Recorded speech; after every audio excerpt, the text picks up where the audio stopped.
Una de las mejores obras del famoso filósofo estoico Séneca es Cartas a Lucilio, una obra maestra que consta de más de 100 epístolas que Séneca escribió para su amigo Lucilio, dándole consejos para ser bueno. Citaremos este libro de gran valor ético y moral. En la primera carta se refiere a la importancia del tiempo. En ella dice: el tiempo que hasta hoy te han estado tomando, te han estado robando o te ha huido, recógelo y aprovéchalo. Unas horas nos han sido tomadas, otras nos han sido robadas, otras nos han huido. La pérdida de tiempo más vergonzosa es, sin duda, la que sucede por negligencia. El tiempo es, al fin y al cabo, lo único propio que se tiene. De su buen uso depende el futuro y el presente. Continúa. Y si te fijas bien, la mayor parte de la vida la pasamos entregados al mal, otra parte y no menguada sin hacer nada, y toda la vida haciendo lo que no debiéramos hacer. Precisamente se hace un mal uso del tiempo, o inapropiado, o errado. Y por ello, aunque uno se considere bueno, resulta malo por sus hábitos, sus actos. Por otro lado, el mal está por doquier, y así es fácil caer en él. Agustín aseguró que el mal que se hace y practica convida a todos los que lo ven, y el bien que se predica apenas haya alguno que le oiga, como si lo honesto fuera vergonzoso y lo torpe digno de gloria. Se comprende que Sócrates haya declarado que huir del mal es más difícil que huir de la muerte. Luego señala: asegura bien el contenido del día de hoy, y así será como dependerás menos del mañana. Aunque aplacemos las cosas, la vida nos huye. Todas las cosas en realidad nos son extrañas. Solo el tiempo es bien nuestro. La naturaleza nos puso en posesión de esta única cosa, fugaz, resbaladiza, de la cual todo aquel que se lo propone puede desposeernos. De manera que el tiempo es lo más preciado y hay que cuidarlo, no desperdiciarlo. En otra parte afirma: cada día el hombre muere un poco, puesto que al considerar que la muerte es algo del futuro, nos engañamos a causa de que gran parte de ella es ya cosa del pasado. Toda la porción de nuestra vida que queda tras nosotros pertenece al dominio de la muerte. Desde que se nace se sabe que se va a morir, puesto que para morir primero hay que nacer. Por ello, la vida desde el nacimiento es un camino hacia la muerte. Cada día que pasa resta la vida y suma la muerte. En otro libro asegura: cada día morimos, cada día perdemos una porción de nuestra vida, y hasta cuando crecemos nuestra vida decrece. Hasta el día de ayer todo el tiempo pasado está muerto. Por último, en esta carta se refiere a la pobreza, asevera: me acontece como a la mayoría de los hombres caídos en la pobreza y sin culpa. Todo el mundo me perdona, pero nadie me socorre. No tengo por pobre a quien algo le sobra, por poco que sea. Dame un hombre de fortuna moderada y ya basta con ello.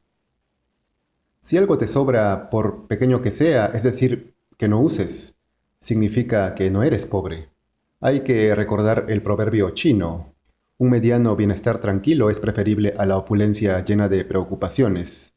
La carta segunda se titula Los viajes y las lecturas. Apunta: yo creo que una de las primeras manifestaciones con que un alma bien ordenada revela serlo es su capacidad de poder fijarse en un lugar y de morar consigo misma. Quien está en todo lugar no está en parte alguna. A los que pasan su vida corriendo por el mundo les viene a suceder que han encontrado muchas posadas, pero muy pocas amistades. Es decir, debe uno decidirse y tomar un camino y, sin temor, seguirlo.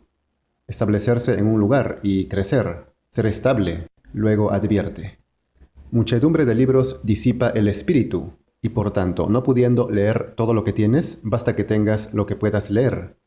Lee, pues, siempre autores consagrados, y si alguna vez te viene en gana distraerte en otro, vuelve a los primeros. Muchos tienen muchos libros que ni han leído, me refiero a todo el libro, pues hojearlo es sencillo, y lo más importante es saber elegir a quién leer. Ha de ser un autor ejemplar, que con su vida haya demostrado sus palabras. Además, como otro romano ilustre dijo: existen ya muchos libros escritos sin criterio alguno por autores que indudablemente son personas magníficas, pero carentes de los conocimientos suficientes.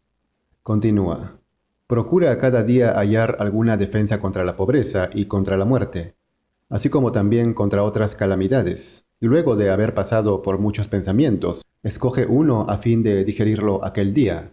Yo también lo hago así. Entre las muchas cosas que he leído procuro retener alguna.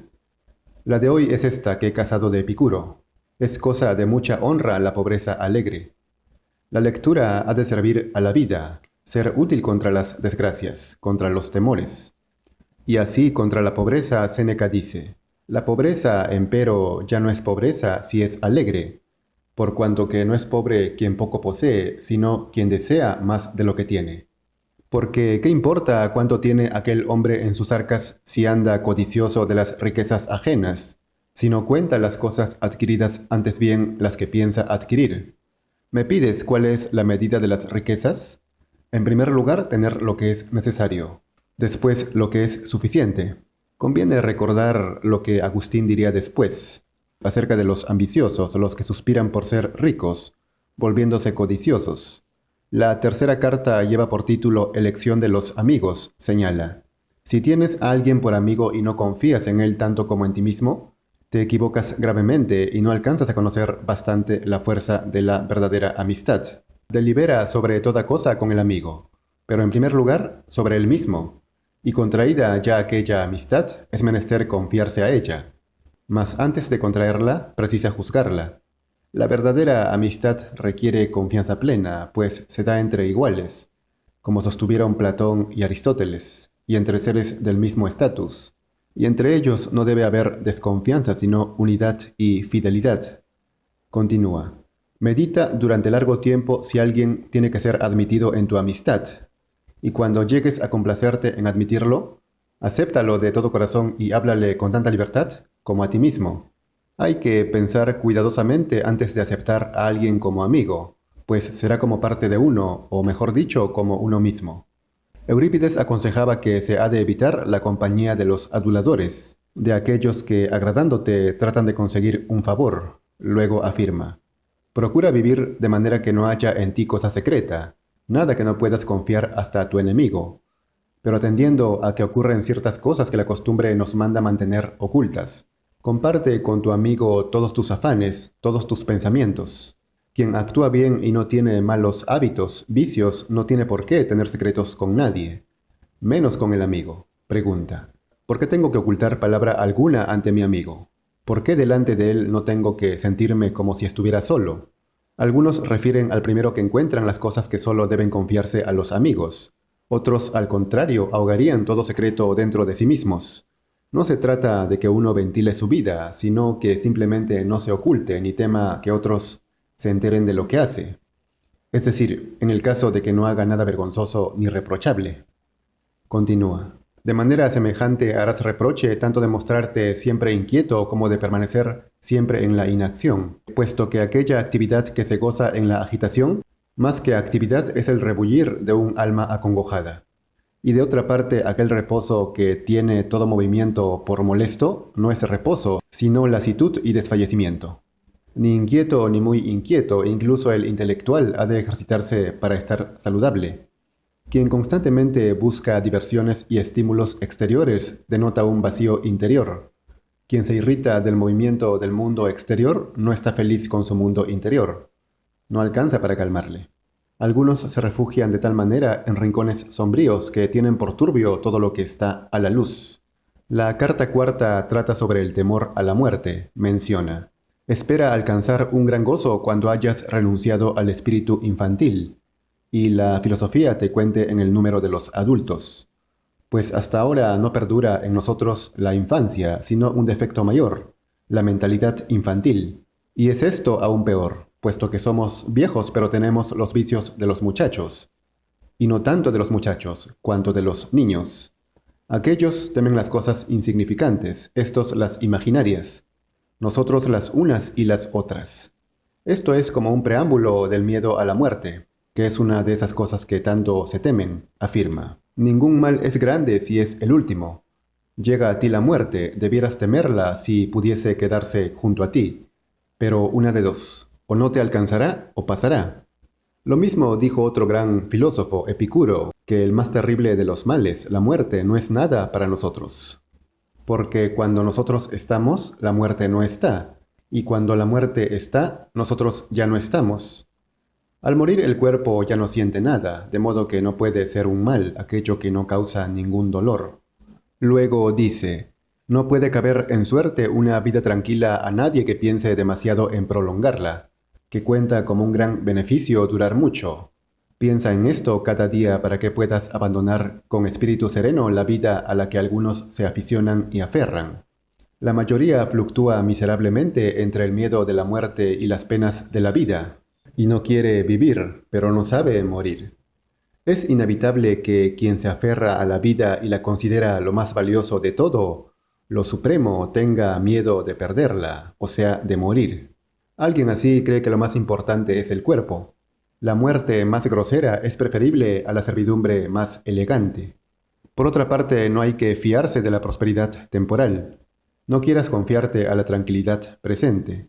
¿Por qué te engañas a ti mismo y no te das cuenta hasta ahora del peligro que siempre has estado corriendo? Yo te digo que desde que naciste caminas hacia la muerte. Estos pensamientos y otros semejantes hemos de meditar en nuestro corazón, si queremos aguardar con placidez aquella hora postrera. Por eso se dice que la muerte es parte de la vida. El capítulo final, el que la repudie o la tema es como si no quisiera vivir, o como si creyese ser inmortal. No obstante, el alma lo es, pero no la vida, que es la unidad del cuerpo y el alma. Más adelante cita a Epicuro cuando dice: grande riqueza supone la pobreza conforme a la ley de la naturaleza, mas conoces bien qué límites nos señala la ley de la naturaleza: no tener hambre, no tener sed, no sentir frío. Para saciar el hambre y la sed no es preciso vivir en casas opulentas. Fácil de adquirir y apropiado es lo que reclama la naturaleza. En ese sentido, lo natural es lo mínimo necesario para vivir, aunque el filósofo estoico admite más de lo mínimo, pero nunca tanto. En otro libro, Séneca también sentencia que la pobreza limitada a lo que manda la naturaleza es riqueza. Actualmente es raro que alguien viva voluntariamente con lo mínimo. La mayoría consume irresponsablemente. Y así, finalmente, en esta epístola menciona: lo suficiente está al alcance de la mano. Quien de buen grado se acomoda a la pobreza es rico. El gran filósofo canino Diógenes de Sinope reprendió: los dioses han otorgado a los hombres una vida fácil, pero estos lo han olvidado para ir en busca de exquisiteces, adornos, etc.